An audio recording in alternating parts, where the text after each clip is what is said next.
Welcome to Politics Done Right. I am your host, Egberto Willies. This is a progressive program that will take the mystery out of politics. This is the program that will encourage you to make sure government becomes we the people.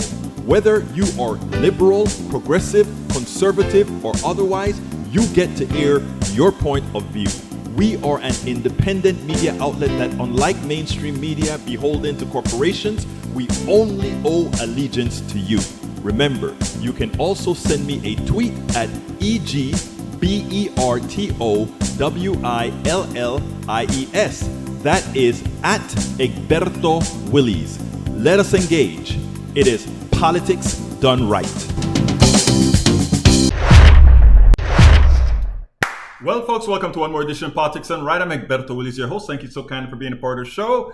Today, I'm testing. So I'm here in my room, the workout room, trying to make sure that all the connections are going to work when we're in Baltimore next week. So that's what's happening right now. Why you see all of this. I don't have all the back in Baltimore. All these things are going to be up. If you want to kind of see some of the, let's see if I can take you to see some of the, well, I'm on the wrong camera. Let's go ahead and get to the right camera. There we go. I think that is the right camera now. So if you take a look at the background, this is going to be some of the banners that we have out there with the system. I'm still getting it all. I'm still putting it all together. So, but I have to test out more than anything else the electronics to make sure all of that is working fine. And so far, it seems to be working. Anyway, I have all you guys out here. Bruce, didn't you get my email? Bruce, my email and my text. Bruce, I was hoping to hear from you. Anyway, folks, we're probably going to do this on Monday again when I get some other things put together and going fine. All right, let's see what we have here. First of all, I didn't prepare the blog and all of that today because, as I said, we're all here doing this and putting all these different pieces together. But, time flies. Anyway, let me welcome everybody here first. Let's see what we got.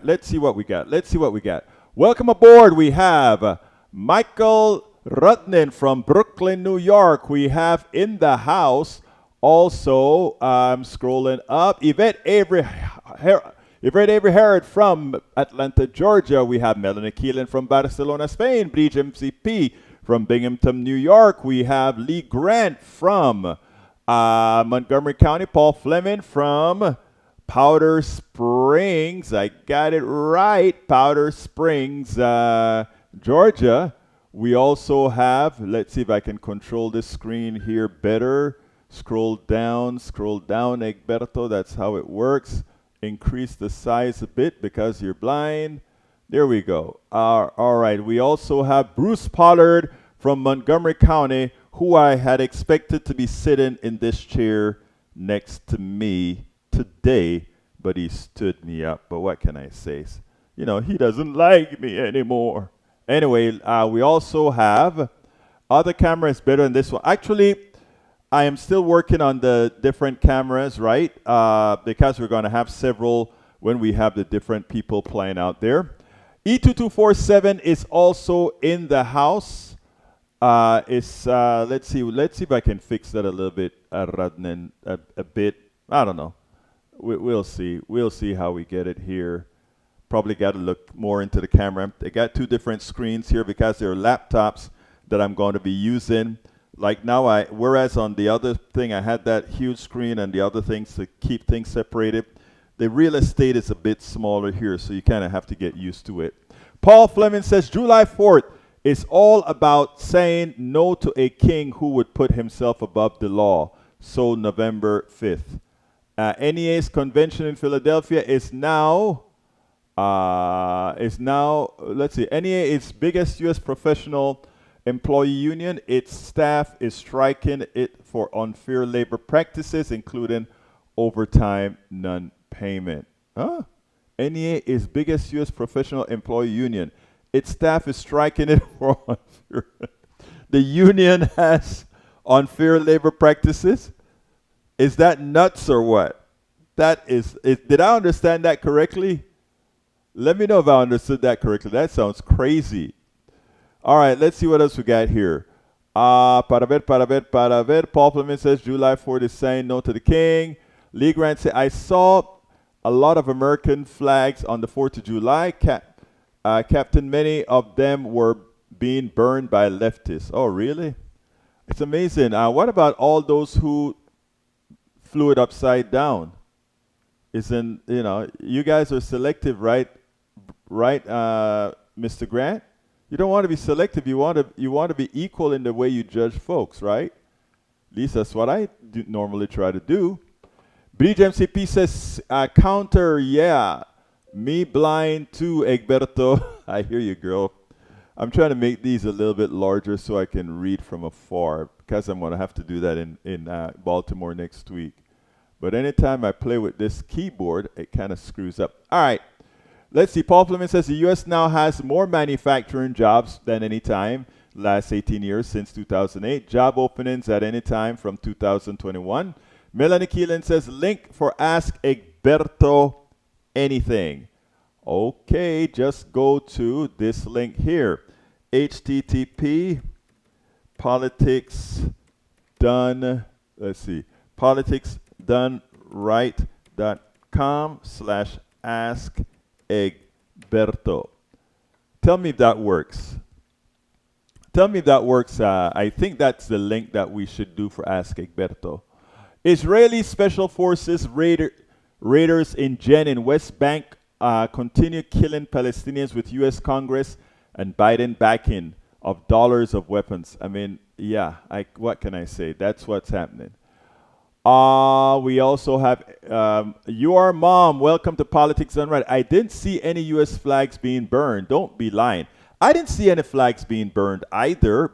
But assuming that I don't deny or I don't think the brother's lying. More than likely, Fox News brought a whole lot of old footage, and when they bring that old footage in, they kind of lie to you and tell you stuff that you don't want to hear, right? All right, what else great, I'm glad that works. So yeah, please folks, sign up for Ask Egberto Anything. Go to politicsdoneright.com/Ask Egberto, one word. politicsdoneright.com/Ask Egberto. The other thing I want to test is my phone, because if the phone works here, I'll probably try to get it to work in Baltimore. But unfortunately, I'm just looking down and realizing, Egberto, what's the number for the phone? What's the number for the phone? Let me see if I can pull that up and ask somebody to call the number for the phone. It is funny when you're doing all these things at the same time, one person doing all these things, it becomes like, oh my God, where do I get all this info? Where do I put all of this? All right, let's see if it's in the phone settings here. Yeah, give me a call, somebody, at 281-823-7747. I'm not saying it's going to work because I just did the connection. I just want to see if it works. So can somebody give me a call like right now just to see if we have the connections working with the phone? There we go. All right. Now let me ask you, Breach, can you hear me? No one's answering. Can you hear me, Breach? No. You can't hear me. Okay. Let's see why you No, can't. I can't hear you. Okay. Let me I think I know what's happening. Let me fix that. Let me do a fix on that one, because I could hear you, you couldn't hear me. I need to figure out how to send the signal back. So that one, yeah, I dropped you, Breach. I dropped you because there's a little bit more work that I have to do to bring that into this system. I don't have it working yet. So it seems like I'm going to have to figure that one out tonight, why I couldn't get the signal over. I'll do that tonight. Anyhow, thank you guys. Today I want to talk about four things. Like I said, I didn't do a blog or anything because I'm busy getting all these things ready for Baltimore. Um, Here is my question. Well, let's start on Project 2025 because that's the first thing I have on the list. And what I found is the following. I found a great site, and I want everybody to go there if you're able to. The site is called democracyforward.org. Democracyforward.org. I think it's and it says the Project 2025 is among the most profound threats to the American people. And here's how they start. I love the way they started because I'm going to read. I'm going to try to read all 900 something pages in the next few weeks. But here is what they say. Uh, we read Project 2025's entire 900 plus page mandate for leadership so that you don't have to. What we discovered was a systemic, ruthless plan to undermine the quality of life of millions of Americans, remove critical protections, and dismantle programs for communities across the nation, and prioritize special interests and ideological extremism over people. From attacking overtime pay, student loans, and reproductive rights to allowing more discrimination, pollution, and price gouging, those behind Project 2025 are preparing to go to incredible lengths to create a country only for some, not for all of us. If these plans are enacted, which Project 2025's authors claim can happen without congressional approval, 4.3 million people could lose overtime protection, 40 million people could have their food assistance reduced, 220,000 American jobs could be lost, and I think it's actually more than that when you count some of the tariff stuff. The stakes are higher than ever for democracy and for people. The threats aren't hypothetical, these are their real plans. The Heritage Foundation and the 100,000 plus organizations that make up the Project 2025 Advisory Board have mapped out exactly how they will achieve their extreme ends. They aim to try and carry out many of the most troubling proposals through an anti-democratic president and political loyalists installed in the executive branch without waiting for congressional action. You know, usually Congress has to approve certain people, but they can actually do appointments, and while Congress is working. And while many of these plans are unlawful, winning in court is not guaranteed, given that the same far-right movement that is behind Project 2025 has shaped our current court system. That is why we are so concerned about the Supreme Court declaring Donald Trump all but king. When they said that he could really do no wrong, right? If he's doing it under the cloak of official duty, he can do no wrong. Because again, Trump can do whatever he wants to do going forward. Even if we keep the Senate, even if we keep the House, and let's say they vote to impeach, there will never be enough senators to convict because this country is not a democracy, and the way that they are apportioned, the Senates, there will never be 67 senators to convict the president. But it goes deeper than that. The president can hold the Congress hostage because the Congress knows that while the president has no problem making sure that Social Security checks doesn't go out or anything like that, he can stop Social Security checks. He can stop a lot of these other things from going out to blackmail Congress into doing whatever arcane thing he wants done. To combat threats posed by Project 2025, we have to first understand them. Good point. What follows are some of the most dangerous proposals that make up Project 2025, specifically those that they plan to implement through federal agencies and a far-right executive branch. The majority of Americans share the same values and priorities, but Project 2025 wants to push an extreme, out of touch agenda on all of by reading this guide and sharing it, we can begin to address these threats. And again, the guide is at democracyforward.org. I repeat, democracyforward.org. So what is Project 2025? Project 2025 Presidential Transition Project is a well-funded 8-figure effort from the Heritage Foundation and more than 100 organizations to enable a future anti-democratic presidential administration to take swift, far-right action that could cut wages for working people, dismantle social safety net programs, reverse decades of progress for civil rights, redefine the way our society operates, and undermine our economy. A central pillar of Project 2025 is the Mandate for Leadership, a 900-page policy playbook authored by former Trump administration officials and other extremists that provides a radical vision for our nation and a roadmap to implement. These guys intend to win.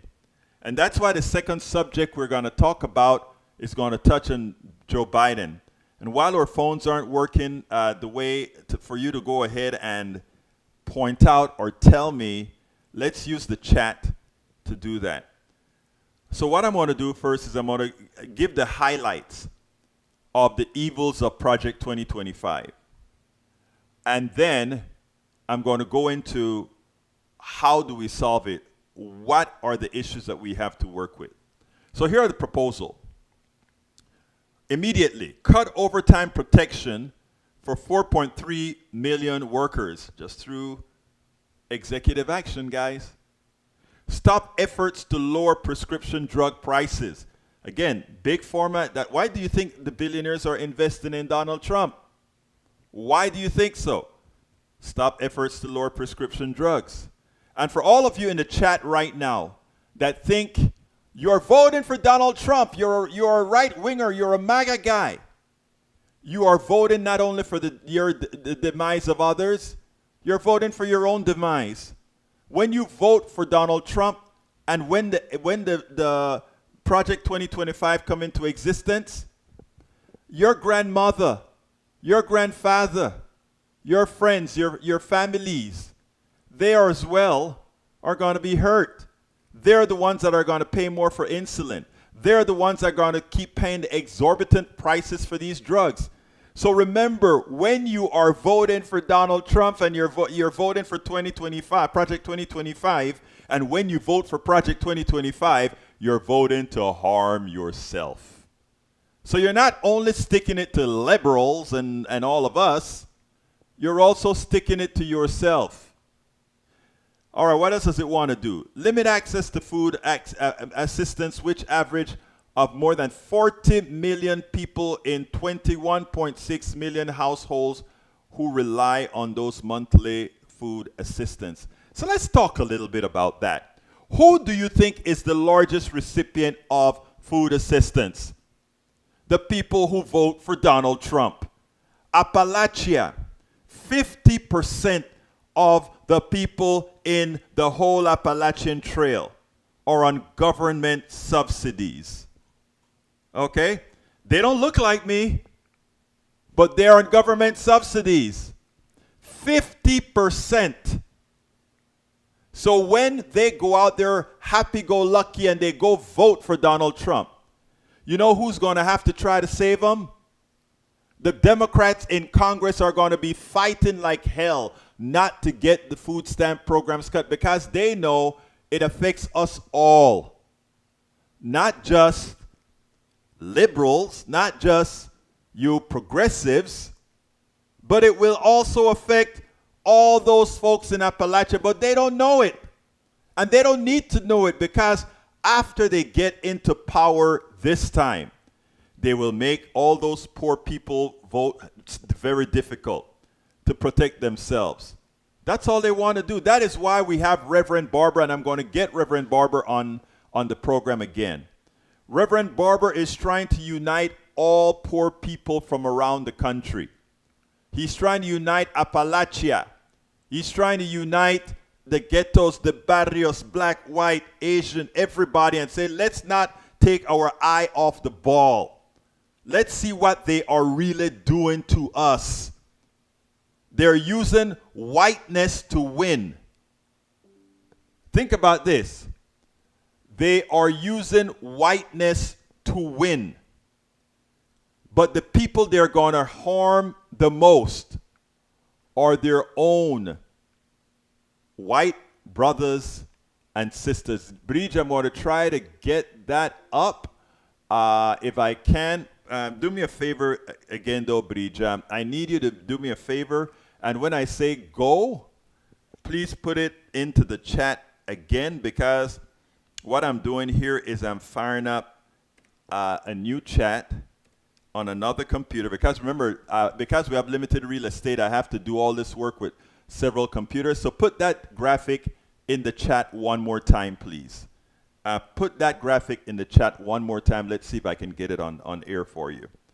But so my brothers and sisters out there, put it now. I don't see it now. Put it right now, because then I'll probably see it if you send it now. So there we go. I got it. Let's see if I can go ahead and put that on the screen. I'm going to try my best. Okay, I got it. Folks, Bridge wants me to put this up. I'm going to try to see if we can get it up. I think we made it. We made it. We made it. All right. As you can see, we're still in flux in getting Baltimore ready. But folks, that's what we're talking about here. We're talking about 40 million people, 21 million households that are going to be, that may lose a lot or limit their food assistance. That's not black people. That's not Asian people.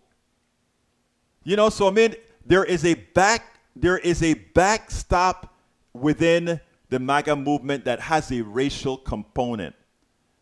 And that is what Bridge has been, not Bridge, that's what Trump has been using. He made the other people the boogie people. He made a lot of his white supporters believe that progressives are somehow looking out for those other people. And those other people are then hurting you, my dear good white people. My white brothers and sisters, you can't fall for it. And the reason you can't fall for it is because you're voting against your own interests. What they tell you about putting us against each other has always been a lie. It has always been a lie. They did it from FDR's creation of the not the Great Society, but you know what I'm talking about. FDR. They've always tried to make the other the boogie person, and they're doing it again. But for all the problem is enough people from Appalachia isn't watching Politics Done Right and other programs like this. And that is what they depend on. They teach them. Only watch Fox News. Only watch OAN. Only watch Newsmax. And anything those other people are saying, they're lying to you. We have to penetrate that psyche. When you see me overarchingly New Deal. Thank you very much, Rodnin. When you see me overarchingly try to reach the other side, it's because I know if I get a chance to speak to some, even if they're not immediately listening to me, let's give an example. Every now and then, Eric Hayes, because of him watching Politics Done Right, the way the algorithms work is some of his friends will ever so often get a link to Politics Done Right. Ever so often, all our right-wingers that are on Facebook or YouTube or whatever, just because they are watching Politics Done Right, every so often, some of their own people will get some of what we are given in their feeds. Okay, so it's so very important that we keep that door open. It is so very important that we just don't sit back and say, those people are so stupid. They're voting against their own interests. That's not the way to do it. It's not the way to do it. So what else does it do? Cut American Rescue Plan, programs that have created over 220,000 jobs. And it's way over 220,000 jobs. This is old. Restrict access to medication, abortion. Push more than 33 million people enrolled in Medicare towards Medicare Advantage and other worse private options. Remember all the things that we talk about Medicare Advantage and how evil it is and what it does. That's what they're doing. Deny students in 25 states and Washington, D.C. access to student loans because their state provides in-state tuition to undocumented immigrants. So if your state decides to be humane, like Germany, you know, you can go to Germany as an American citizen and get a fairly free education. You can go to Brazil. You can go to a lot of foreign countries and they will pay. This is not opinion, Eric. You know the good thing about it? It's written down in, guess where? In the Project 2025. Look, the right wing is so sure. The right wing is so sure that its people don't read. The right wing is so sure that its people are stupid. Remember, Donald Trump said it. I am running as a Republican because I didn't say it. Donald Trump said it. He went on air and he said, I like stupid people. I didn't say it. Donald Trump said it. Okay? So let's be very clear here. Now, as it turns out, they are so sure that people don't read that they are laid out a map. They have laid out a map knowing that their folks won't read it, but that all those evil leaders around the country will. And as they read it, they'll join the Project 2025 domain and it'll get funding. And again, this is an opinion. It is written. You can go read it for yourself. It's not opinion. Go read it.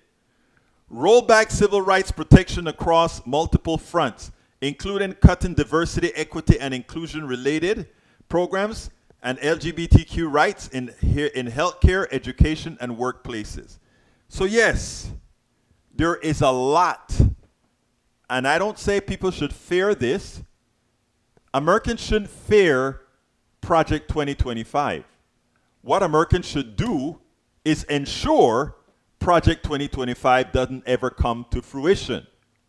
It's different. All right, let me go ahead and see what you guys have been saying here. I think I need to jump to another keyboard or another part of my keyboard and see what you've been saying because I've been running my mouth. Issues with Project 25 should have concern, yes. Michael Rudin says Trump is running on a revenge tour. Trump has enemies, lists of some tens of thousands of Americans, and I have no idea what he's going to do after getting reelected. First of all, he's not getting reelected, and that's why we need to talk about Joe Biden after this. Egberto, FDR, these people would dismantle the remnants of the New Deal. Yes, they would. Paul Fleming, CNN, the S&P index closes at an all-time high. Which president with an economy like this has ever lost? Guess how many? None. And Biden is running the risk of allowing the conversation to be changed to do just that. I just have to say it. Now, today I contacted, I don't know if you guys know, Steve Schmidt.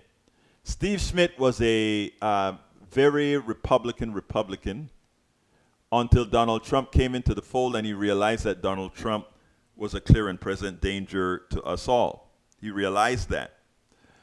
And he wrote an article, one of his newsletters. You guys know I have the Egberto Off the Record newsletter that I write several articles every day and I put out every day.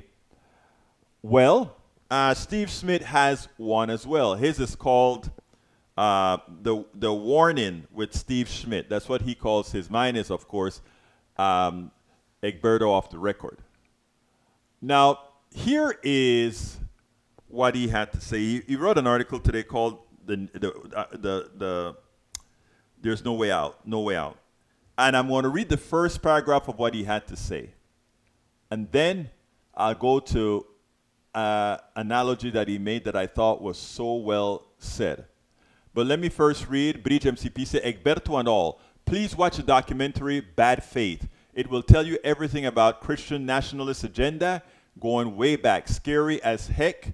Bad Faith streaming. Thank you for that, beautiful. I tell you what, there's one of the pastors, the son of a pastor who was part of the right wing. Can't remember his name right now, but he's been really on a clip trying to get people to open their eyes up. But here's what Steve Schmidt said. It's important. He said the following. The purpose of this essay is not to coddle, warm, hearten, or cheer you up in any form or fashion. Of course, I wish you all well and strength in dealing with the crisis that our nation faces. I send you my best wishes in the pursuit of happiness. I also urge the practice of good citizenship, tolerance, respect, patriotism, service, and love towards the unfinished goals of perfecting the Union, which will endure beyond any of our lives, even past this hour of tribulation and fear. Some accuse me of being a pessimist. I consider myself a realist. And he goes on and on, but he is of the firm belief that President Biden should pass the torch. I have said that internally for quite a while. It's not something that I've been very willing to just go out and talk about, because you have to be measured in the way you say these things. But he laid out something that I want to read to you, and it's so important. I want you to read this or listen to this in the context because it's important. It says the following. Breathe deeply 3 times and journey back 6 months in time to January. Try to imagine what your reaction would have been if someone told you that the following would be true by July 4th. All right? Check this out. All of the Democratic governors would be making a pilgrimage to the White House where they would evaluate for themselves Biden's fitness to continue forward in the race. Number 2, following this meeting, some Democratic governors, including Wes Moore, Gretchen Whitmer, Tim Walz, and Kathy Hochul, would say some version of Gavin Newsom's statements, which was that Joe Biden's had our back, now it's time to have his. The Washington Post, the New York Times, the Wall Street Journal, the Boston Globe, the Atlanta Journal-Constitution, and scores of other esteemed commentators, not newspapers, but commentators, would call for Biden to step aside.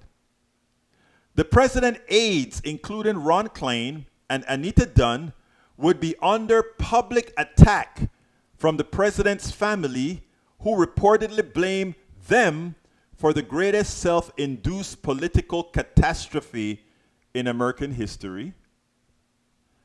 48 hours after a debate performance that would implode the campaign, First Lady Jill Biden would appear on the cover of Vogue and respond to the disaster by saying that we will not let those 90 minutes define the 4 years he's been president. We will continue to fight. Hunter Biden, convicted felon, would be working out of the West Wing, leading the family response against the treacherous staff. More than 70% of the country would be saying that Biden doesn't have the mental and cognitive abilities to serve as president. The electoral map would be expanding in the Republicans' favor to include New Mexico, Virginia, Minnesota, and New Hampshire, all states that voted for Biden in 2020. Biden would be behind outside the margin of error against Trump in every battleground state and by more than 5 points nationally. No doubt the Biden high command and national media would have smeared them into dust. Yet here we are. What is the plan? Look, people have to look at things the way they are, not how they wish it would be. I would not be doing my job if I were not honest about it. I know what we would love. Project 2025 is a danger. There are two things here. What's more of a danger? Biden, people not having confidence in Biden, or people not understanding Project 2025 and what a second Trump administration would entail? You know what? Not mutually exclusive. Not mutually exclusive. But here's the thing, people. We know the American population. We know that a large percentage of the American population isn't hearing this. We know that. We know that a large percentage of the American population also is deluded. And we know that there's a certain percentage of the American population that was programmed into thinking, well, you know, better have a Trump that is cognitive than the caricature of a Biden that has a mental issue, or is feeble, or is weak. So Biden says, let's have an early debate so I can show you guys who I really am when I'm on the stage, when I'm without a teleprompter or whatever. And you go out there, and I don't care what the reasons are. I really don't care what the reasons are. It is malpractice to have done that. And for all of those who are going to attack me and says, what about Trump? Trump just lies. Trump just lies, and Trump misspeak, that lies, he tells untruth, he mumbles his words, he has problems going down the stairs, he's unhealthy. Yeah, but again, you had that image with the two of them together on stage. You have the images, you have the lapses, you have the internal talking. I mean, we ought to be very, very, very upset right now. Right now at the handlers of this guy, of the people, because I tell you what, we call the people on the right cultists and delusional because they are sticking with somebody, however flawed. And some are saying we should follow the same thing, right? And the truth of the matter is, if we could follow the same thing just to get across this hump and not have and make sure that we get a democratic win across the board to ensure that Project 2025 does not become reality, it would be something that we would have had to do because it is existential. But as it turns out, and you can't just put 100% in the polls, but you can put directionality into polls. You can put trends into a poll. You don't have to believe the absolute numbers of the polls, but you at least need to believe the trend. You at least have to believe the trend. And Breach, if he quits, we don't lose. If he stays, I don't see how we win. That's where I'm at. I just saw him on TV just before coming on to the program. I'm not talking about, I love the guy. This guy has been exceptional. This guy has done the right thing. This guy brought back the economy. This guy saved the country.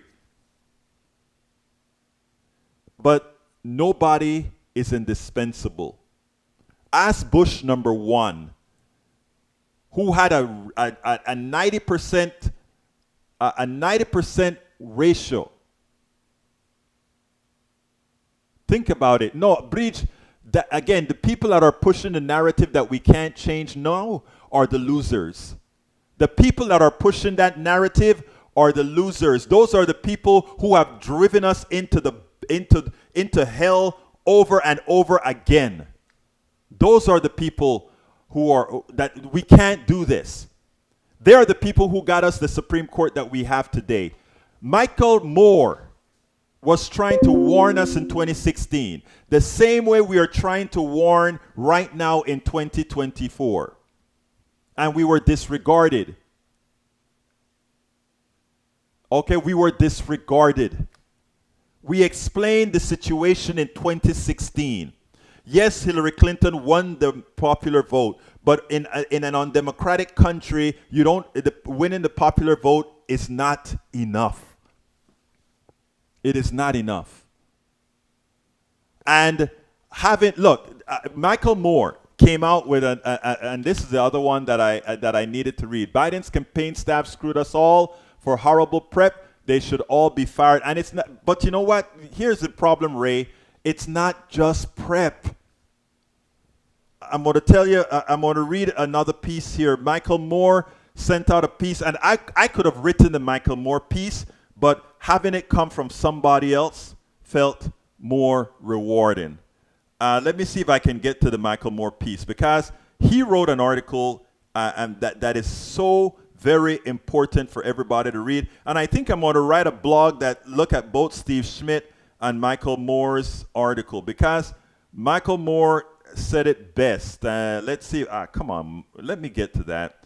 I thought I had it bookmarked, but evidently it wasn't bookmarked, so which means I'm going to have to figure out how to get there. But Michael Moore, in effect, says we are asking all the wrong questions. And he says it plainly. We are asking all the wrong questions. I think I'll be able to get to Michael Moore's article in a bit now. Because, folks, we have to stop buying the fallacy. Oh, it is too late to do anything. You know why you know it's not too late? Brother Biden, I love him, but he's 81 years old. Suppose he gets a mini stroke tomorrow. Are we saying that it's over? My daughter is young. My daughter got an unknown stroke. Many people think that what Biden had on stage at one point, I don't know if you noticed that kind of that look, was a mini stroke. And I'm not putting out stuff there. I shouldn't say that. But I want to take that back. I want to take that back. I want to take that back. But let me get to Michael Moore's article here, because he said it best. Where is Moore? Michael Moore. Here we go. His article starts. He says, we are asking the wrong question. And he said the following. To paraphrase an old Richard Pryor joke, who are you going to believe, me or your own lying eye? Since the presidential debate last week, the leaders of the Democratic Party in full alarm fire want us to believe we didn't see what we saw. It was just cold. It was just a cold. Everybody has off nights. Okay, so it wasn't his best performance. By the way, Michael Moore does not have an issue with Biden. We all love the man. We all know the man saved the country.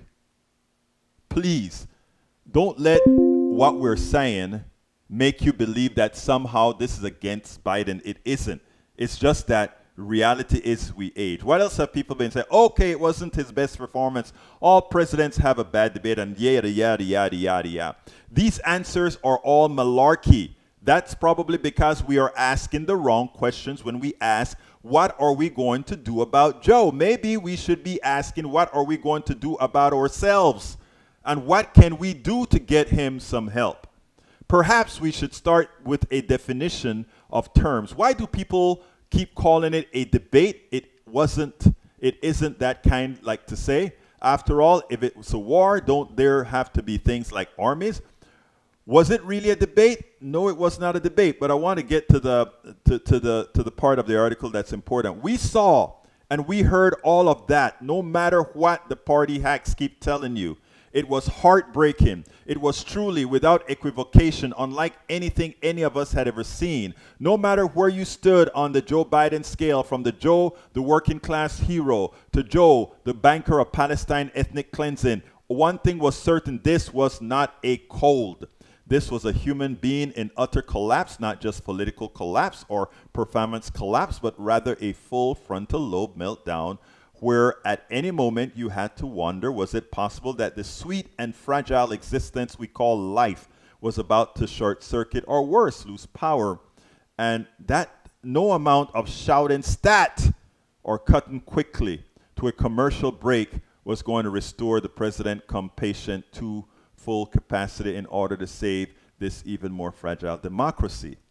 Do not mistake my criticism of Biden spending 9 months in the loving embrace of Bibi Netanyahu as meaning that I did not deeply appreciate his 3 years of being the most progressive president of my lifetime. This is somebody who loves the work of what our brother did.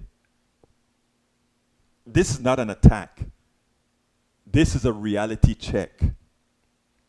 That's right, my friends. There has been more action taken through executive orders and legislation to protect the environment. More government officials appointed who are in their hearts of hearts democratic socialists. More serious funding to lift millions out of poverty. More support for labor unions, libraries, single mothers, and college students deep in debt. This guy loves Joe Biden, and he has had his fervent, almost religious zeal to fight greed and obscene profits due to true compassion he has for those dealt a bad hand in life. And he has had more of all that than a good president like Kennedy, Obama, and Carter were able to muster. Again, I've said it so many times. He has done so much more for our society.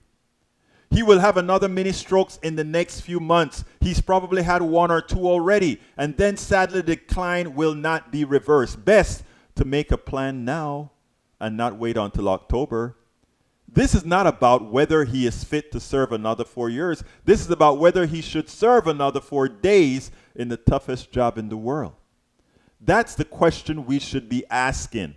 If he offered to drive you from Flint to Detroit tonight, would you get in the car? I am not a doctor. I could be, and hopefully am, wrong about all of this, but I do have eyes. They don't lie. I like nearly every one of you, like nearly every one of you, had 4 grandparents and 2 parents. Some of you have even more with wonderful step-parents and step-grandparents. And if you yourself are over the age of 40, your eyes have seen it too. The slow decline of your elders, followed by a sudden incident or event that then, without warning, your loved one is confused, not sure where he or she is at, can't find the keys, can't find the rest of the thought she just had, or the ability to even end the sentence he has in the middle of. It's all quite normal and to be expected. And it will visit all of us one day. It visited here, my home, on Christmas Day, when my mother-in-law, talking, suddenly went catatonic, got a stroke, healthy, was dead in 2 weeks. When you reach a certain age, these are the things that happens. And yes, Biden and Michael Rudden is correct. Kamala Harris is a powerful person that was held at bay. She was held at bay. She will destroy Trump. I don't even know if Trump will do a debate if she becomes the nominee, if Biden does the right thing. But what Michael Moore said is something that I feared saying. I've got to admit it. I would tell my close proximities that. I would tell many of you that. Solutions, we have the solution, Bridge. The solution is there, but we got to start now. The solution is for us to have Biden go on national TV. And I have 2 options, really. The first option is for Biden to resign the presidency and make his vice president the president of the United States, and for her to execute that job with the rigor and the power that she has the ability to do so. She's a very intelligent woman. And then at that point, go out and point out that all the magical things that has happened in his administration, including ascending the person Americans voted for the vice president, putting her in the presidency as they expected her to be if he came to the point he couldn't serve anymore. That's the option number one. And then, of course, she becomes the top of the ticket, and they choose a good representative vice presidential candidate at the convention. That is option number one. And I think that is my preferred option, because the goodwill that will come and the excitement that would generate throughout not only the country but throughout the world would be astounding. But the second option is to maintain the presidency and go ahead and says, I am dropping out of the race and I'm anointing my vice president, who you all hold dearly, and will continue with the process that has lifted America out of Trump's demise, and come out strong in your support. And as she enters the fold, she makes sure to praise Joe Biden for the excellent work he did. For the excellent work he did in actually running the country. Yes, then she runs against Trump, Breach. And I tell you what, first of all, immediately he locks up. Let's talk about the votes that he locks up. And this is not a racial thing. This is a pride thing. Asians are going to say, finally, we're being looked at. Black folks are going to say, finally, we're being looked at seriously, not as an appendage. Yes, there was an Obama, but we're talking about a woman. Women are going to first of all say, finally, the most powerful country in the world is electing a woman. After India, that supposedly is anti-woman. After Pakistan, that is supposedly anti-woman. After Argentina, that is supposedly a Latin country, machismo. After Great Britain, which is a country dominated by you know whom. Think about this. We have lagged the rest of the world in having a woman ascend to power.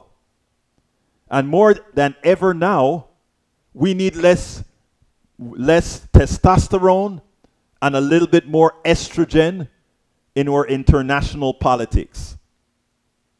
And then, as an attorney, as the former person, the person who ran the laws of the largest state in this country. Think about this. She could actually deconstruct Project 2025 right in a debate with Donald Trump. She could show that Donald Trump would just be a puppet of the Heritage Foundation, who are the genesis of Project 2025. Only good, sometimes you can make the best tasting lemonade out of a lemon. Sometimes you can make the best drink. After all, fermented corn gives you a nice cuckoo.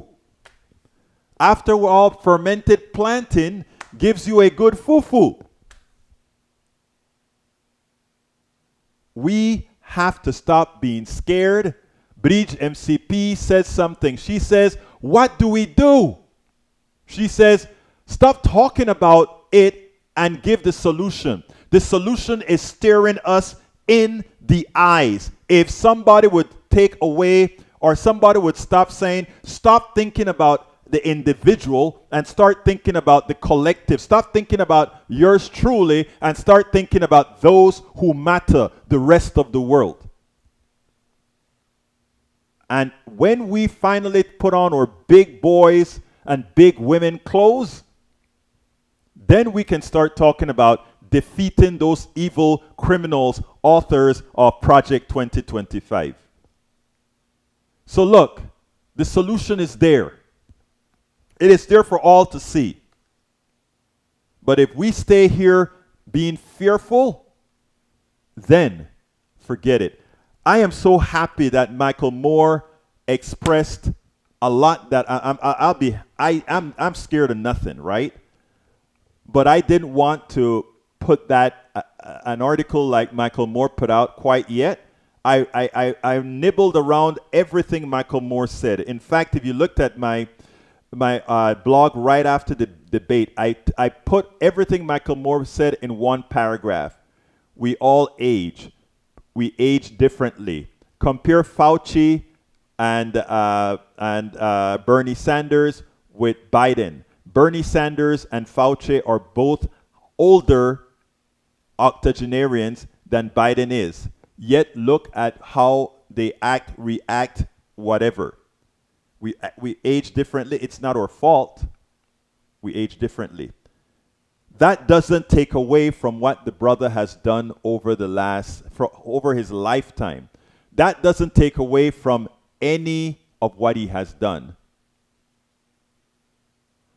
Now think about it.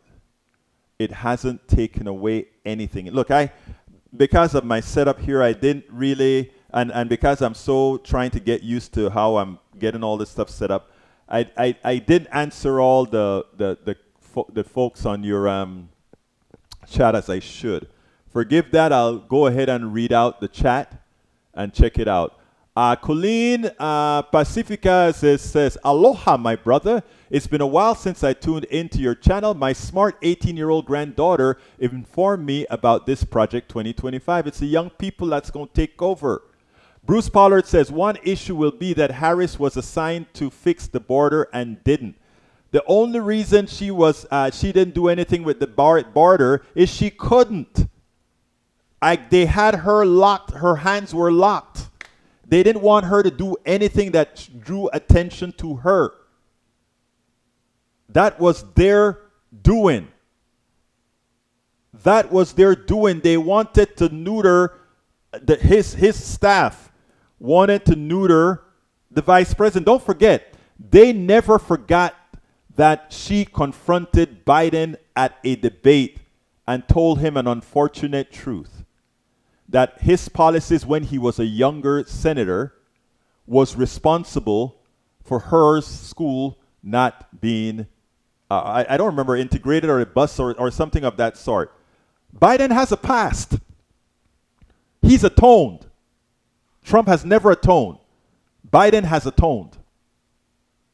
But I just realized I got time taken away. I just noticed it's after 4 o'clock, so we got to get out of here. Anyway, folks, look, we'll probably be doing this from this room again on Monday. I'll probably pack up Monday evening, all this stuff. But I got to get all the kinks out first. We still have some kinks to take care of. We're a bit late, but I am going to read through the chats because I can see it was a whole ton of chats that I didn't get to. I want you all to think this through. I don't want no fear. I don't want anybody to be scared. I want us to go out and do things. Tomorrow is Ask Egberto Anything. Go to politicsdoneright.com/Ask Egberto. That is politicsdoneright.com/Ask Egberto. And you can sign up for the link there. Of course, it's free to come and to come on to the Zoom and us have our chat tomorrow. Let me see in closing what I need to say. I got to get out of here. Please go to politicsdoneright.com/newsletter. Please become a paid subscriber if you have the ability to do so. We are increasing our membership. It's too slow. Right now, I think we finally got to 130. We need to get to more than 10 times that amount. So if you can, please go to politicsdoneright.com/newsletter. Remember, it's less than a coffee. And we get to keep this information flowing. Anyway, I'm going to read your stuff a little later. My name is Egberto Willis. This is Politics Done Right. And you guys know how I end this baby, don't you? I am what? Out.